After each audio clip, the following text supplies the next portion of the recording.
पुण्यात गेल्या 25 तासांपासून सार्वजनिक गणेश विसर्जन मिरवणुका सुरू आहेत। मिरवणूक पाहण्यासाठी अलका टॉकीज चौकात भाविकांनी गर्दी केली असून डीजेच्या आवाजाने अलका चौक दणाणला आहे।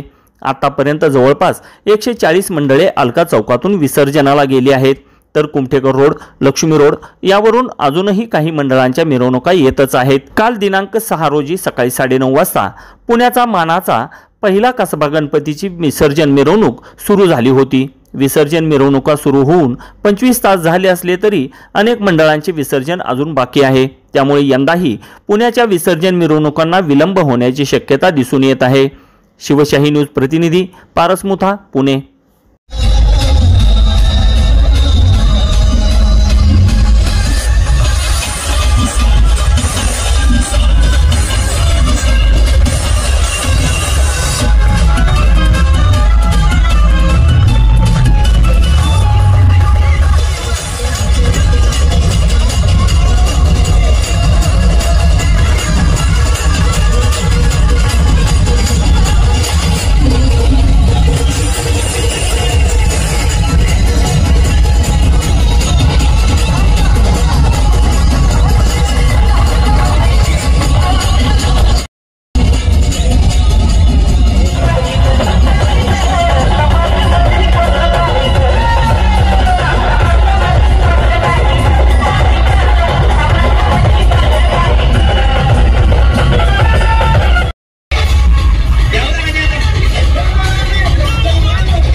ताज्या घडामोडी जाणून घेण्यासाठी शिवशाही न्यूज यूट्यूब चॅनलला सबस्क्राइब करा। आपण हा व्हिडिओ फेसबुकवर पाहत असाल तर फेसबुक पेज फॉलो करा आणि शिवशाहीन्यूज.com या आपल्या वेबसाईटलाही भेट द्या।